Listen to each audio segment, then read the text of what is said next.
Здравствуйте, moje drugi. This is Dad. A little bit of a shower thought today, and it's something that's been kind of on my mind today, but I think it's kind of universal. So I want to discuss why the blue hairs in the U.S. here demonize Russia, Hungary, and Taiwan. So first, we're going to start. I'm going to guess that a lot of people don't know where a lot of these countries are. So let me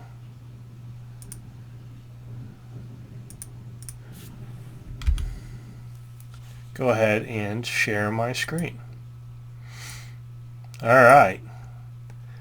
Now, since I do understand that they don't teach geography really in schools anymore, the U.S. is over here, North America. The equator runs along where my cursor is at. Everything north of the equator, north is going up as we put the North Pole at the top of if the North Pole's at the top. And just in case you're unaware, I'm actually not trying to talk down to you, but I've heard twice in probably the past 10 years that people think north is going uphill. That's not north. If you get a compass, nice little cheap compass, north is a magnetic position on the globe, not just going uphill. All right. Middle of the United States, you got the East Coast. East is to the right. All right. The sun rises in the east and travels across to the west, and then the West Coast, of course. Here's the United States. And then, of course, we got the rest of North America, Canada, Mexico, Guatemala, Nicaragua. Going over to Europe. We're going to start first in Hungary. So we're going to go ahead and zoom in. It's between Austria and Romania here.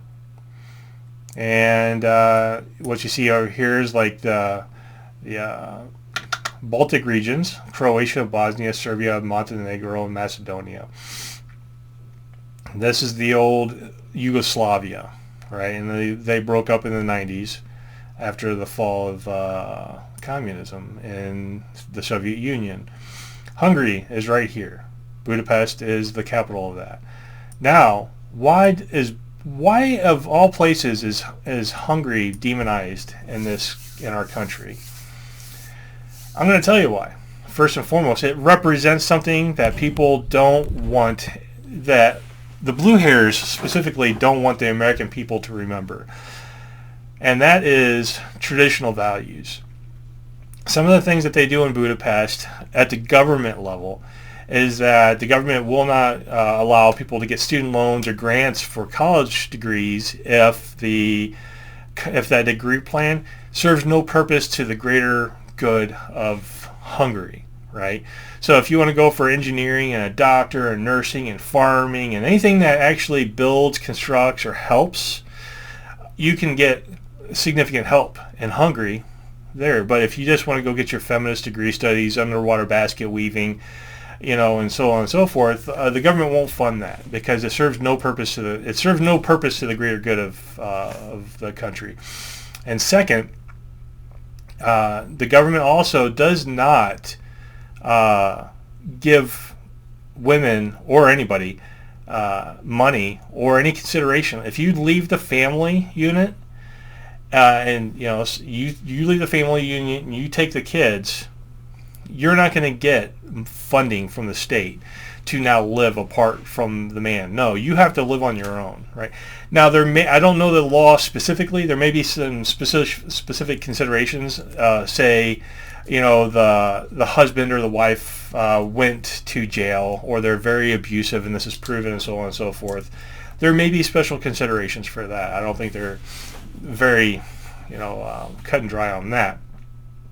However, they do give tax breaks to the family. So if you have an intact family, mother, father, and kids, you all live in the same household and you are a family, you get tax breaks that way. So that's one way that the government sponsors family building and family relationships.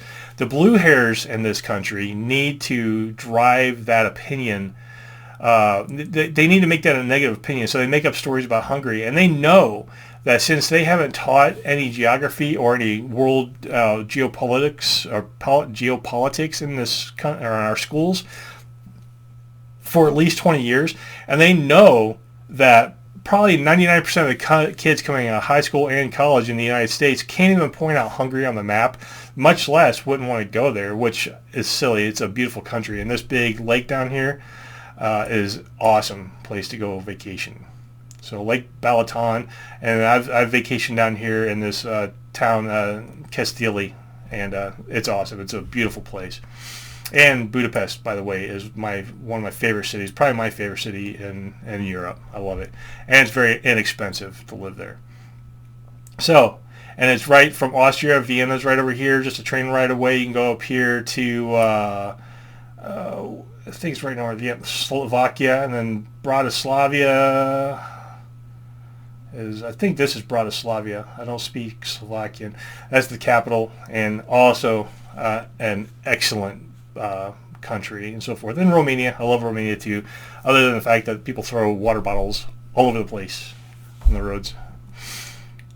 Anyways, this whole region of the country or the world is very, very traditional, very peaceful.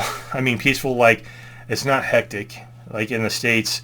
Where we're work, always do something. You know, kids have to have 50 activities and this and that, and then at midnight you get to go to sleep and wake up at 5 in the morning and start it over again 7 days a week. No, there it's very traditional. It's like and everything. So, anyways, the blue hairs in this country need to destroy our remembrance of what the U.S. used to be like back in the 1950s and before, right?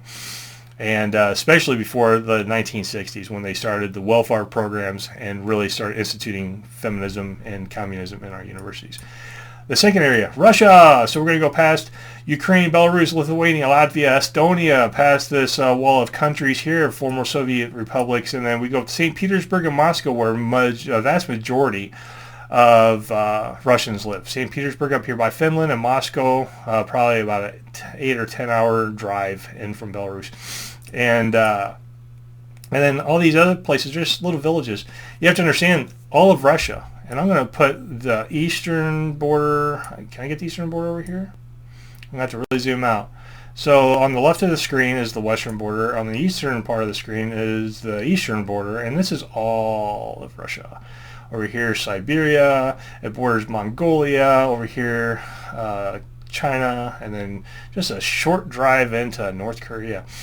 And but you gotta understand this whole humongous territory. Now let's keep it at this aspect level, and this from over here to all the way over here, if you're watching my cursor on the map, is Russia.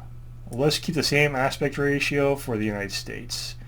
We got Alaska, and then we have to ignore Canada, and then here's the United States, right? So the United States would probably fit quite easily in just the eastern or the western third of Russia.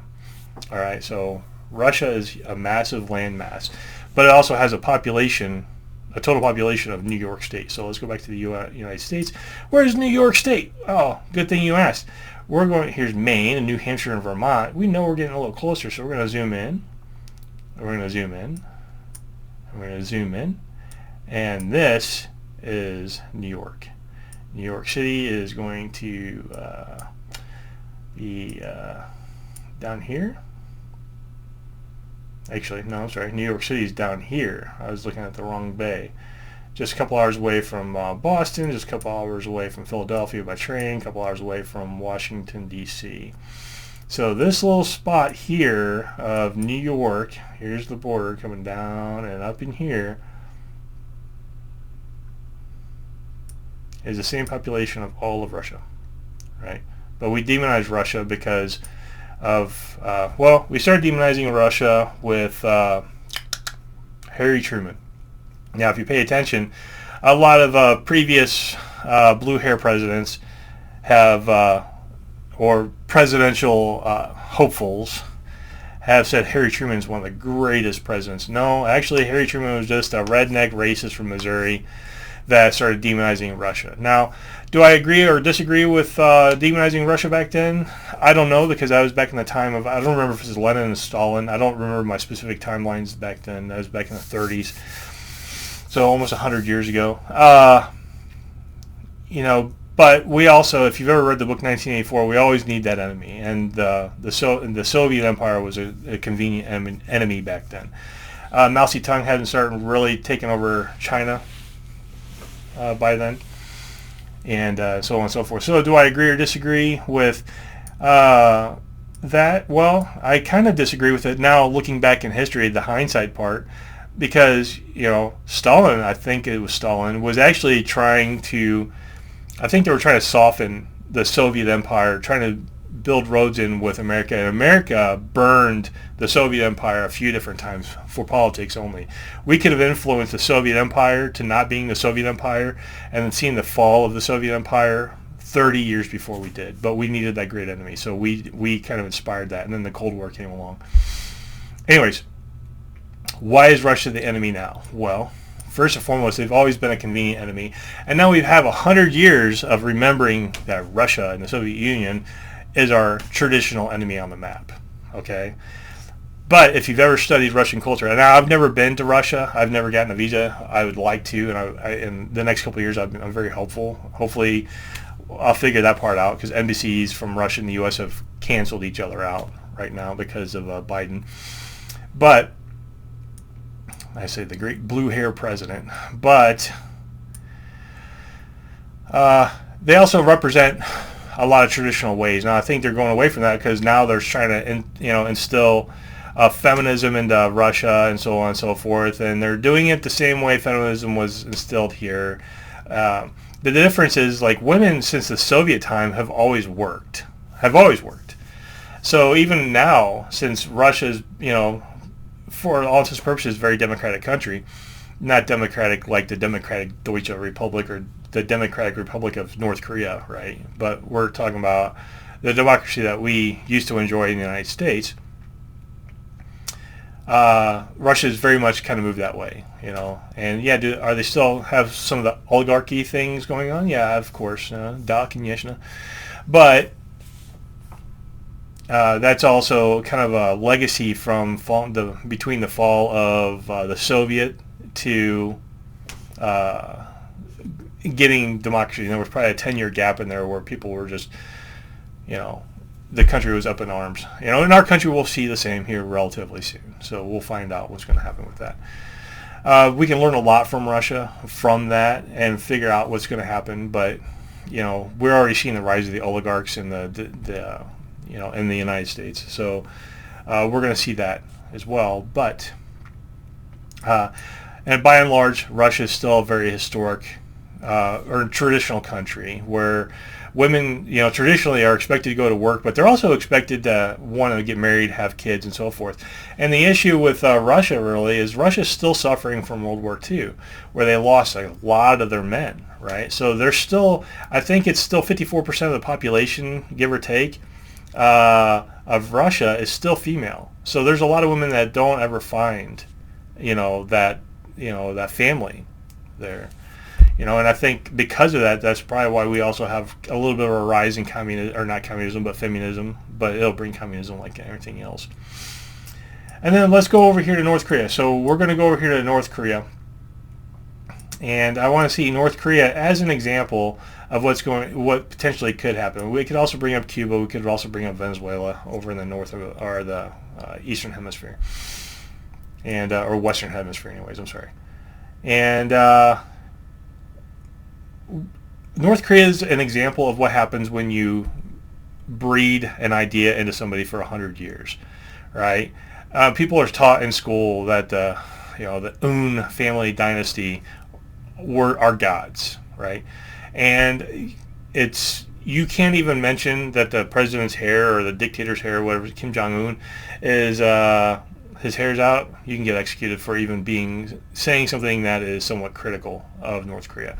So this is 100 years of brainwashing from the schools and everything else, right? So that's why the schools are important, and that's why we haven't taught any education in the United States in 20 years, because they're brainwashing the next generation of blue hairs. They're going to be the freedom fighters to support and defend the government of the United States, not the people and not the way of life. Now we're going to go to Taiwan. Why is Taiwan important? And why is the United States going to completely ignore Taiwan when China moves in? China's already moving in. The United States, I guarantee, will totally ignore the Taiwan being invaded and people being killed there. Why should we care about that? Well, you got to understand the history of China just in the 1900s. So Mao Zedong came in the 1930s and took over he's the leader of the communists. Again, brought in the youth to be the foot soldiers and took over China. And China is a pretty large landmass, well over, I think, 1 billion people. And the government of China moved to Taiwan in exile, right? So the democratic, not the democratic CCP, but the original government of Taiwan was exiled, or of China was exiled to Taiwan. China needs to destroy that. Now the problem is that Nixon went into China in the 1960s and legitimized the communist government as the legitimate government, totally delegitimizing the government in exile. And then what happened since then? After Nixon, we've had, I can picture his name, Carter, and I don't know about Bush. I definitely know it wasn't Reagan. I don't know about Bush Sr., but Clinton did a lot. Obama did a lot. I don't know about Bush Jr., which I wouldn't doubt. But they all sponsored the idea that we need to support the new legitimate communist country in China, or the communist government. And now we're so ingrained, our economy is so tied up into China. Even like when Trump was bringing factories back to the United States, the president of the bluehairs, Biden, he shut all that down, moved all the factories back over there, right? They need to make sure that the people have nothing to look forward to. There's no family you can look forward to. There's no work you can look forward to. And you have to worship the government. And old vets like me, the ones that supported and defended our country and the Constitution, are now outwardly, openly called the enemy of the state. So interesting enough. However, Taiwan will be lost because the blue hairs in our country will not step up and defend the legitimate government, or the legitimate government of Taiwan in exile. They want to support the communist government. Now it's kind of funny because throughout the 1900s, all the way up from Truman to probably about Carter or so, and especially Reagan, we fought against communism, and now we're openly supporting communism. So I want you to let that sink in. And we started openly supporting communism back with the Clintons, especially when communism started taking hold in a lot of southern African countries here. And, we saw that, what's his name, Mandela.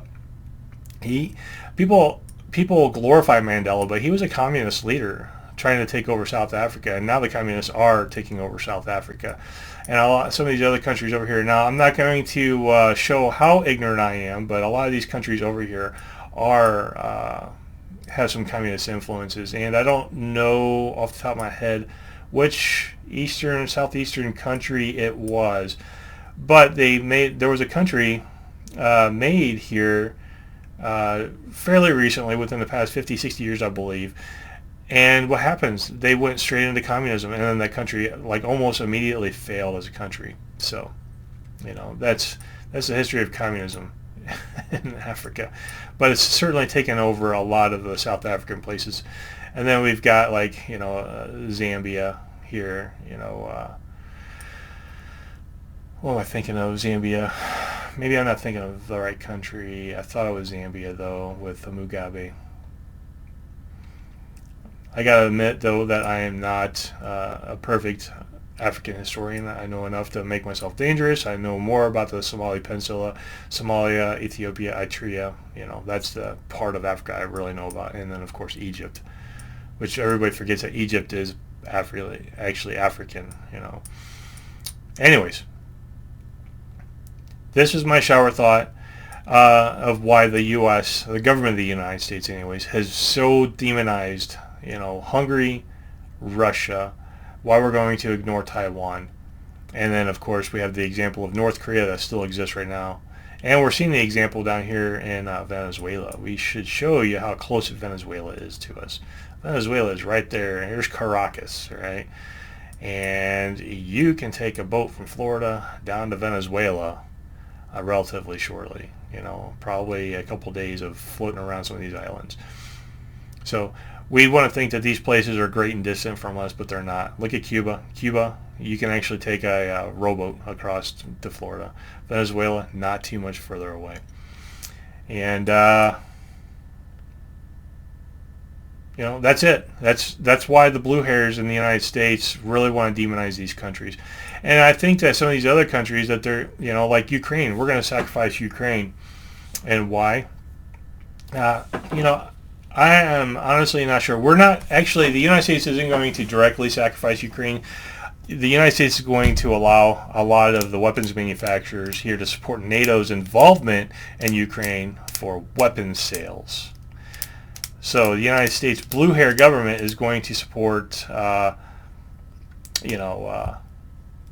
this killing of people. And at the same time, I have to be a little critical of Trump because Trump did send Ukraine a lot of weapons as well. But at least he did that openly and not just pretending that we're supporting democracy. I don't know.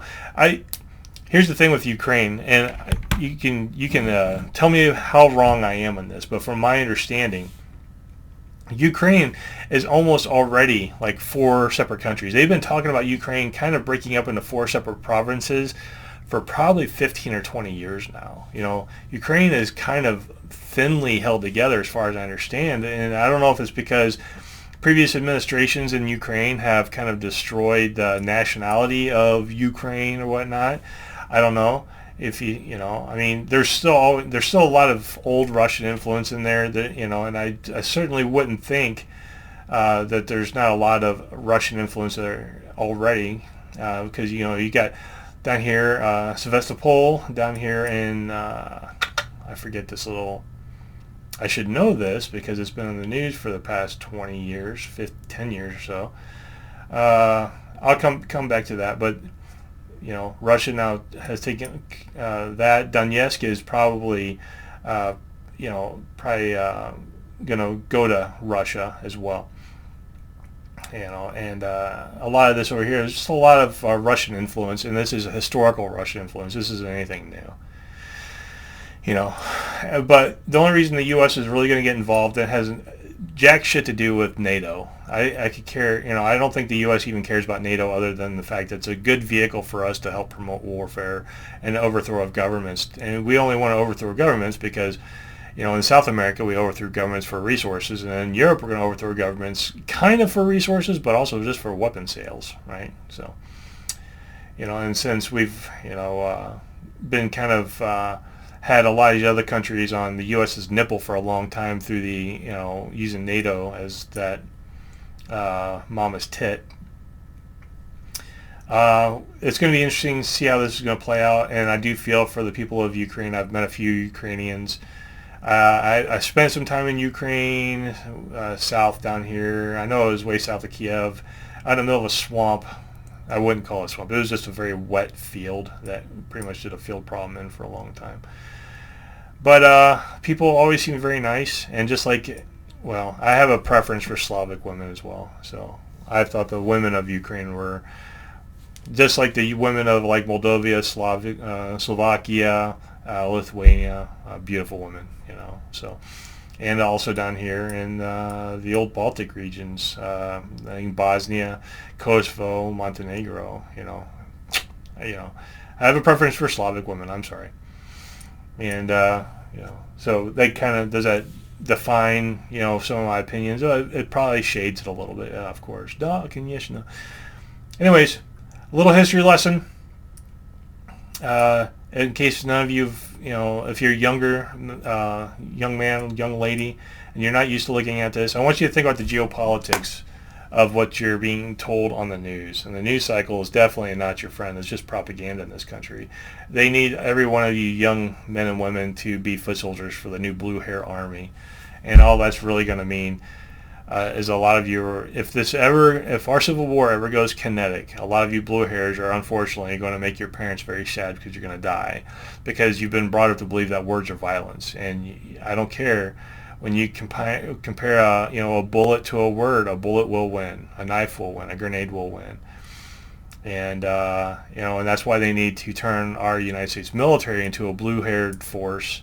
So I wouldn't doubt in the next couple of years, and if you hear this, we're going to hear about how they're going to try to repeal the Posse Comitatus Act. And what does that mean? That means that the military of the United States will be able to act within the borders of the United States to control the people of the United States. And as soon as the blue-haired government in D.C. Repeals or starts moving to repeal the Posse Comitatus Act, you know that as soon as they get that pushed through, we will have open warfare in the United States. They don't want you people to understand what the ramifications of the Posse Comitatus Act are.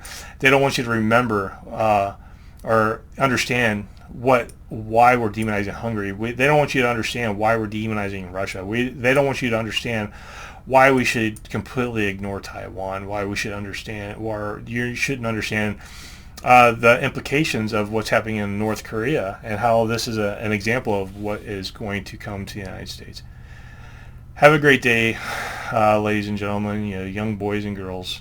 If you have any comments or questions on this, or if you have any updates to some of the information I've put out here, because I'm definitely not reading from a script. I'm definitely don't have dates and times memorized, but I want to give some idea that you can still study history and find out what the real truth is, because this isn't being taught in the schools or universities anymore. Have a great day.